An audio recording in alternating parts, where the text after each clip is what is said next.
Mélodie de Beauregard, bonjour. Bonjour Rodrigue. Commençons par une innovation qui nous vient d'outre-Rhin. Son objectif, mettre fin au massacre des poussins mâles. Et oui Rodrigue, c'est une bonne nouvelle pour la cause animale. Chaque année dans le monde, 4 à 6 milliards de poussins mâles sont tués par asphyxie ou broyage. En effet, devenus adultes, ils ne pondront pas, sans compter le coût d'élevage. Mais cette horreur pourra bientôt cesser. Des chercheurs allemands ont mis au point une technique pour déterminer le sexe de l'embryon 9 jours seulement après la fécondation de l'œuf.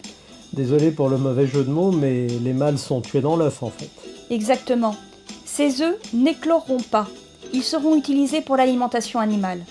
Au Brésil, une termitière monumentale a été découverte. Un volume de terre qui représente, tenez-vous bien, 4000 fois la grande pyramide de Gizeh. Ou encore l'équivalent de la Grande-Bretagne, si on parle en superficie. 200 millions de monticules de 2,5 mètres de haut et 9 mètres de diamètre, régulièrement espacés et habités depuis plus de 4000 ans par une même espèce, la Synterme d'Irus. Au centre de chaque monticule, il y a un tunnel d'1 ou 2 mètres de long qui donne accès aux galeries. Les galeries dans lesquelles vivent les termites. Exactement. Les galeries relient les monticules entre eux. À cette échelle, on peut parler d'une mégalopole. Selon Stéphane Martin, biologiste à l'université de Salford à Manchester, plusieurs populations de termites vivent à cet endroit. Une même population peut s'étendre sous une 50aine de monticules.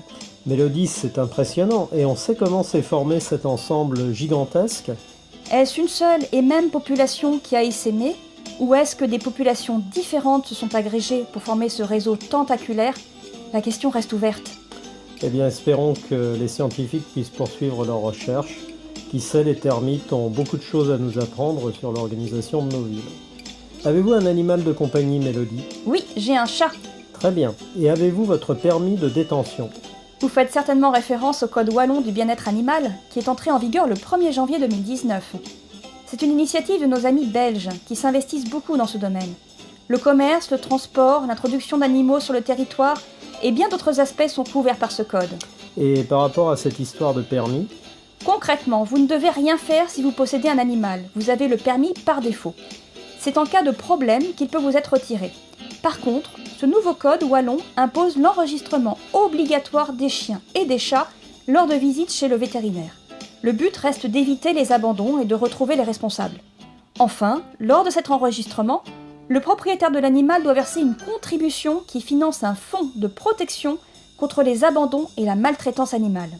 Justement, Mélodie, sur des sujets difficiles comme la maltraitance ou l'expérimentation animale, que dit ce nouveau code? L'expérimentation animale est strictement réglementée en Belgique.